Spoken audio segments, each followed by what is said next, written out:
I think it's about perception. We need to pray for her. Amen. We also need to get her the hell out of here. Amen. How people are perceived, and in this society, how stigma gets attached to people. That's not the girl everyone's talking about, is it?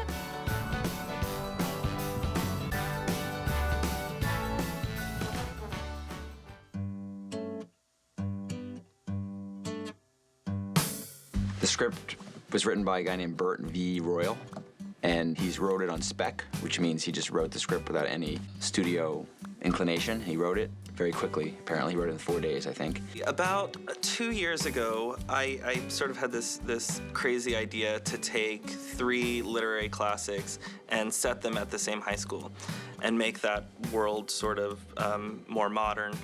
And Easy A was the first one. Well, the original script is very like a play. So there's 13, 14-page scenes with just 2 people talking on chairs. So the first thing we did was kind of make it a movie. But Bert wrote a great script with the characters were amazing, and the structure was amazing, and the tone was amazing, and the story and the message was great. And there are some of us who are just trying to blend in to the crowd. Well, then you've got to do everything you can to blend in or decide not to care. I think she's growing up in a society that sort of condemns people for stepping outside the norm. And so her sort of goal is to open up the town a little bit, and it does, but not in the way that she wanted it to. That's the beauty of being a girl in high school. People hear you had sex once and bam, you're a bimbo. I love that she takes the rumor and decides to perpetuate it instead of deny it. I don't think anybody ever really does that, and I liked that her confidence in herself, you know, she knew what was true. She didn't really care that nobody else did, and that's something I wish I had in me. Everyone kind of liked this script, so every actress in Hollywood between the age of like 16 and 30, you should see some of the actresses who tried to play 17, really wanted this. And they all came in and auditioned, and when Em came in, she just killed the part. She's amazing, and I said to her, like I said to all the other actresses, go home tonight and go on your laptop and just do a confession, because a lot of this movie is the webcam. Just go put your face in front of the camera, record any scene you want, and just email it to me. Now, all the other actors, this was a gigantic deal. The agents called, like, do you want it on DVD? Do you want it on Beta SP? Do you want it Messenger? Literally every single actor, it was a big deal. That afternoon, not 4 hours after my audition for the M, in my email just to me, here it is. Let the record show that It was pretty nerve-wracking because I don't like that I had the control. Like, you go in the audition room usually and you know, however many times they say you do it, that's how many times you do it. So being at home and having to put yourself on tape and you can do it over and over and over, I'm you know, never satisfied when I'm in the audition room already, so I did it for hours and hours and hours. My friends were there and they were like, stop, just send it. This is so stupid, it's the same every time. Like, totally. You have no range. I always thought pretending to lose my virginity would be a little more, I don't know, special. Feels like I gotta love and I know that it's all mine. If I was a gossip girl in a sweet valley with traveling pants. I think that in a part like this, where you're in every frame of the movie, a little bit of you has to be the character. We're both pretty obnoxious. I gotta. We both don't really know when to shut up. Medical science really has not substantiated claims that any particular food increases sexual desire or performance. Our voices are really similar. Way too low for any female. Emma, after I met her, I realized that she is a little bit of the character, but she's an amazing actress, so if there's anyone that can be someone else for the entire movie, it's Em. What are you doing? Nothing. This sounds like it's a love letter to Em, and if you show it to her, I'll kill you. She was off book, meaning she knew the entire script 10 weeks before we started shooting.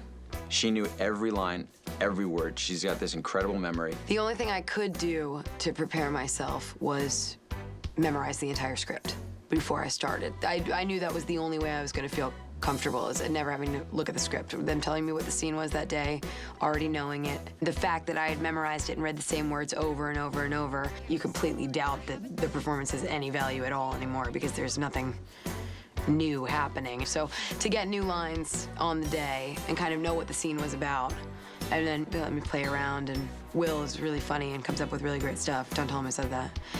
And that made it fun and fresh again, which is great. What kind of name is George? He is pretty hot. And he asked me out this weekend, so I said yes. great script attracts a great lot of people. It's very seductive, the screenplay. You start reading it, you can't put it down, and it becomes a delight to read it. And so I think that as those characters popped up in the process of reading, people responded in a way of saying, I want to be part of it. It would be great. It would be hilarious to be the principal who comes in for 2 days, because each of the roles was written with such a particular point of view and a piece of the larger puzzle. There's really kind of 4 principal adult roles, Stanley Tucci and Patricia Clarkson and Lisa and myself. And I was just very excited about that ensemble. It was great because every Sunday I'd meet the new actor coming in, Haden Church or Patty Clarkson or Stanley Tucci, and then Monday they'd show up on set and Em would have another great person to work with.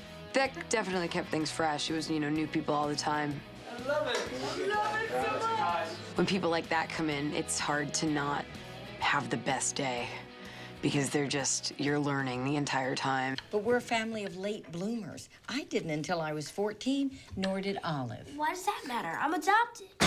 What? Oh my God! Who told you? Patricia Clarkson and Stanley Tucci, they're just really so great together, and their chemistry. Olive has a boy in her room. A boy. They really made Olive make sense because they're so kooky. The way they played, Rosemary and Dill. Veritable pantry. The whole family is named after a food group. So you have Dill, Rosemary, Olive, Chip. Although Chip doesn't really fit. I wonder if maybe they should change that to Sage or something. Coming in. Don't play with my head. Okay, coming in. Here we go. We really had to hit this movie running because we didn't have a whole lot of rehearsal or preparation or anything, but we did come with with our tricks in place, and we do know one another quite well, and so it was easy. I think it was helpful for this, that we could create these characters. I feel very comfortable with Stanley, and so I just play off him. We made it so all the actors only had to work 4 days in a row. It's maximum. We also shot it in Ojai, California, which is a very beautiful town with this world-famous resort called the Ojai Valley Inn. So that's a little easier for them to come for the weekend and stay for the week and shoot. The movie is being shot in the most beautiful valley in the world, I think. And I've been pretty much all over the world, but I think the Ojai Valley is incredible and beautiful. It's small, but not too small. The weather has been fantastic. The air is clean. The mountains are around everywhere. We shot this movie very quickly for as movies go. I would say it was about 70% of the time we usually have to shoot a movie. The advantage we have is that we shot it all in one town, so to get to the next location was literally 2 minutes as opposed to 2 hours. But there's a lot of running through town, running up mountains. Em is in every frame of the movie, literally every frame. The whole summer felt like a marathon, and she got fatigued. In terms of emotionally handling it, it was crazy. It was an experience like nothing I've ever had before. Being there from the very beginning of the day to the very end of the day, always moving, no downtime, was fascinating and scary and, yeah, intense. Oh, yeah. Oh, yeah. The story I tell is on the fake sex scene, Emma is on the bed with Dan Byrd, who plays Brandon. They're jumping up and down, pretending to have sex. But they were jumping up and down on the bed for 6-7 hours, all different shots. We were jumping on a bed. There's a whole physicality involved, and having her yell at me, helps me yell back at her. I don't think Em knows what the inside of a gym looks like. She hasn't been to a gym in her lifetime. And after about 4 hours, she started having heavy convulsions and breathing and saying, I gotta stop. And we had to call the doctor. And the doctor from this town came up and said to us, she's having an asthma attack. And I looked at her, are you having an asthma attack? She said, I'm having an asthma attack. And they gave her inhalers and she calmed down. And the doctor kind of went away. And I said, do you have asthma? And she goes, no, I don't have asthma. I don't have asthma. So we had to shut down for like an hour for Em's asthma to calm down. Yeah, I had an asthma attack without having asthma.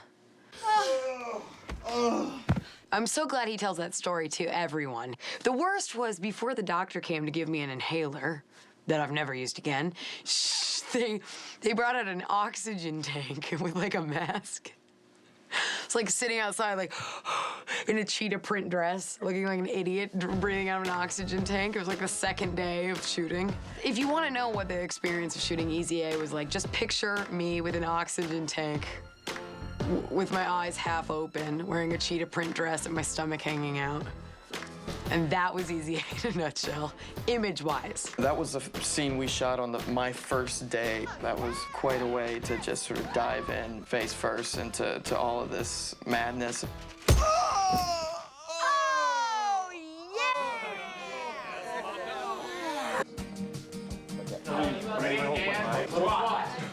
Will brings something extra every day to the movie. It's really a pleasure to see, and it's the most delightful surprise about working with him every day. I think I was surprised at how young he is and how handsome he is.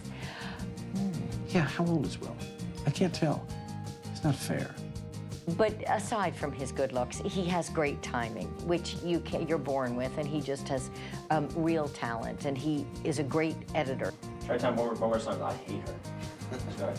He's ceaselessly searching for a smarter beat, a subtler beat, a funnier moment, a more clever moment. It's the kind of honing sensibilities. He's constantly sharpening moments, emotional, comedic, whatever they may be. He's very acute to how you're feeling, and you know, as an actor, he really can relate to, because he's got a great energy and a great vibe, and he gives us a lot of opportunities to be able to improv and do our own stuff. Oh, he's just the best at being fine. You know, I don't mean in personality, I mean in talent. He's okay, and that's so nice to be around him. And he got to learn about cameras and lights, which is so fun for him to learn about those things. Marker. Hey, Will. Good director. You're having a good day. I've seen the dailies. I'm not really. Okay.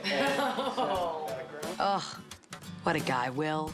Isn't he sweet? I'll remember Will and Emma as a duo, because they just, they're frickin' frack. They bicker and, and battle, and it's very fun to watch. Cut it. Very nice. Move on. We have kind of like a sibling-seeming relationship. It's kind of, he makes fun of me all the time, and I make fun of him all the time, and it keeps us, you know, on our toes, which was good. In the movie, he was the only person I really got to spend much time with. It's nice, even though I act like it's not. I like that he, you know, it makes me think, keeps my brain going. Emma hated her shoes. We dressed her in wedges. She would always fall and really hurt her ankle, and she would get really angry at me and say, you wear them. And I said, well, no, you're the actress. You have the low self-esteem. You decided to be on that side of the camera. So anytime you see her walking in those shoes, she pretty much fell right after we yelled cut. It's like, who wears those? What was that? What was that? Come on. I'm just kidding. No, they were fine. We all wore wedges throughout the whole movie. That was nice. But it was because we had to walk on a lot of grass, you know, I was thinking. Anyway, thanks, Will. Neat. The man can't censor himself. Say lovey. Lovey. Nice. Solid joke. I think Emma carries the movie very clearly. You know, it's a wonderful supporting cast in every corner. but she's really carried the movie, and I think she's done a fantastic job. The thing that I like about her, she's got her head screwed on and her feet are on the floor, and she's not letting anything get her carried away too much. We are out of superlatives to describe her talent and her personality and her contribution to the character in the movie and her energy that she brings every day and really throws it into this character and throws it into the movie. And I think it's the anchor of the film, and it anchors us every day, all day long. So she has been really a pleasure. Great job. I'm doing a great job. Just high-five myself on camera. Oh, Lord. All right.